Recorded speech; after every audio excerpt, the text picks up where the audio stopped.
On a fait place au midi. Ce matin, je suis avec Raoul Steve Goulcon et Jacques Débé de la rédaction. Bonjour. Bonjour. On s'intéresse à la révision de la Constitution. C'est la grosse actualité depuis quelques heures au Bénin. En tout cas, de gros changements annoncés après donc les 90 voix qui ont basculé le Bénin dans un changement profond. On peut le dire ainsi. 90 voix pour lui. Et oui, il y a désormais ce qu'on attendait comme bruit de couloir qui s'est concrétisé. La création du Sénat, le septennat maintenant pour les présidents de la République, un mandat de 7 ans renouvelable pour les députés, les conseils municipaux et communaux. On a vu un peu aussi le désordre observé dans le camp du parti Les Démocrates qui a coûté cher à cette formation politique de l'opposition qui n'a pas pu participer, bien évidemment, pour l'instant aux élections, en tout cas en ce qui concerne l'élection présidentielle et les élections communales. Et on a constaté également au sein au cours de cette révision que la question a été prise en compte et verrouillée. Vous quittez désormais votre parti politique. Vous dites aussi bye bye à votre poste à l'Assemblée nationale. Voilà. Steve Goulcon, il y a bien d'autres informations. On ne pourrait pas faire toute la liste ici. Mais comment vous réveillez 2 jours après? Je pense que c'est l'ordre normal des choses. Vous savez, la vie politique, elle n'est pas statique, elle est dynamique. Et un dynamisme qui suit justement l'évolution des temps. Et donc, on a connu une révision de la Constitution, disons en 90. Et par la suite, on a connu en 2019.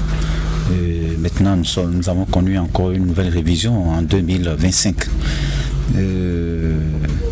Peut-être que les conditions dans lesquelles cette révision est intervenue, on aurait souhaité un débat national plus large. C'est ce qu'on aurait souhaité. Mais bon, qu'à cela ne tienne, ça a été déjà fait. Tout commentaire ne changera peut-être rien.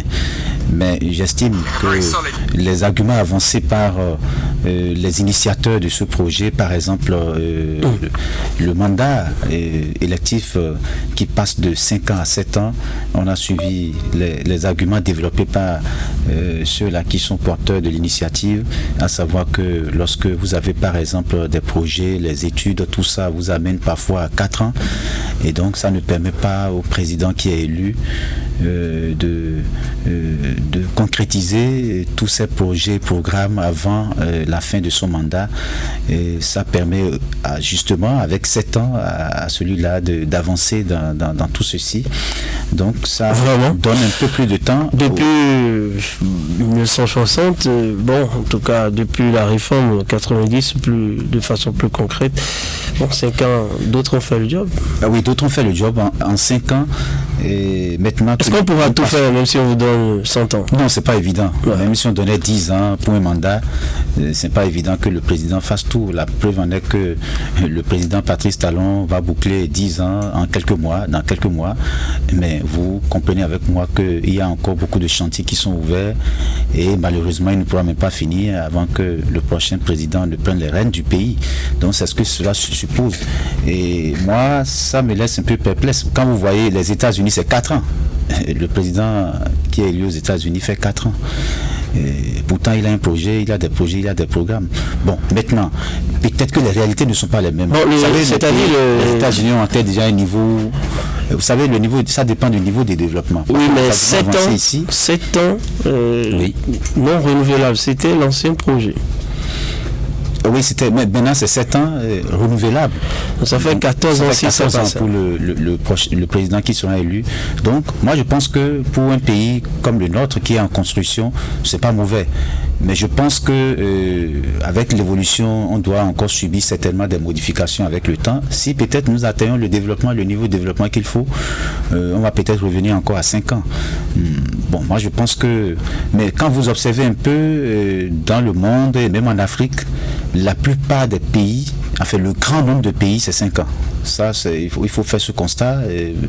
Je ne parle même pas encore des pays développés, mais sur le continent, le constat est là que c'est 5 ans. Bon, maintenant, si c'est une initiative qui va impulser le développement, nous, on est preneurs. D'accord. Il n'y a pas que le mandat présidentiel. Jacques Débé, bien d'autres changements ont été enregistrés.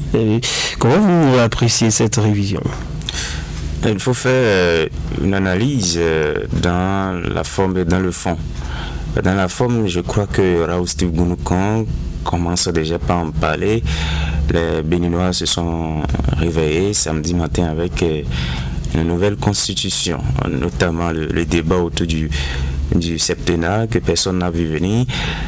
C'est un débat d'une importance capitale qui, selon moi, devrait faire objet de débat au plan national. C'est-à-dire que les populations, le mot a dit, les acteurs de la société civile, en tout cas les forces vives de la nation, qu'on puisse analyser le pour et le contre, que les députés puissent par exemple revenir à la base, parce que c'est nous qui avons élu ces députés-là, et qu'ils puissent venir nous expliquer le bien fondé de ce projet, de cette proposition de loi.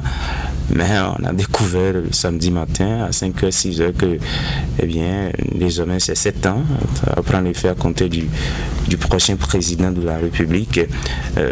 Je crois que ça ne fait pas trop classe. Bon. Mais c'est fait.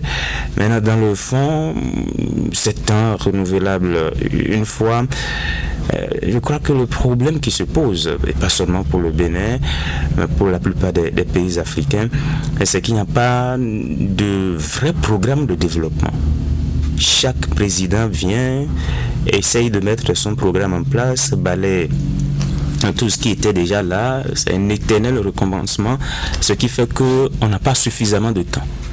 Dans les grandes démocraties, les pays que vous venez de citer, c'est que pour la plupart du temps, il y a un canevas qui est défini. Globalement, vous allez apporter des retouches. Est-ce que le Bénin atteint ce niveau? Parce que déjà, on observe qu'il y a encore beaucoup de choses à faire. Ça fait des années qu'on fait le même débat pour les pays africains. On n'a pas encore atteint ce niveau. Ça fait quand même plus de 60 ans d'indépendance. Est-ce qu'on veut atteindre ce niveau? C'est la vraie question qu'il faut commencer par se poser. Parce qu'il y a des choses qui ne devraient pas attendre 100 ans, 200 ans avant d'être réalisées. Mais pour des guerres d'ego, d'intérêt personnel, on est là à tourner autour du pot et on revient tout le temps dire non, c'est notre niveau de développement, non, on n'a pas encore atteint ce niveau, le niveau de développement des grands pays. Je trouve que c'est un faux débat. À une certaine période, il faut avoir le courage d'avancer. Il y a également le Sénat qui est adopté. On aura désormais un parlement bicaméral, Assemblée nationale, chambre basse, et puis le Sénat qui sera la chambre haute, même si notre Sénat ici, quand vous essayez un peu de voir comment est-ce que c'est constitué, les missions, les rôles, les prérogatives, c'est un peu en déphasage avec ce qui se fait dans les autres pays, là où ça a été adopté. Certains l'ont adopté, l'ont abandonné, parce que c'est aussi coûteux. Vous avez vu, c'est plus de 20 membres qui vont constituer ce Sénat-là avec tout ce que cela implique. Est-ce que ça va appauvrir le Bénin pour autant? Alors, Jacques Débé, vous avez compris, Raoul Steve Gounoukan, maintenant, les Béninois doivent apprendre à s'habituer. Oui, bien entendu, on doit s'y habituer et vous savez, on va continuer dans l'application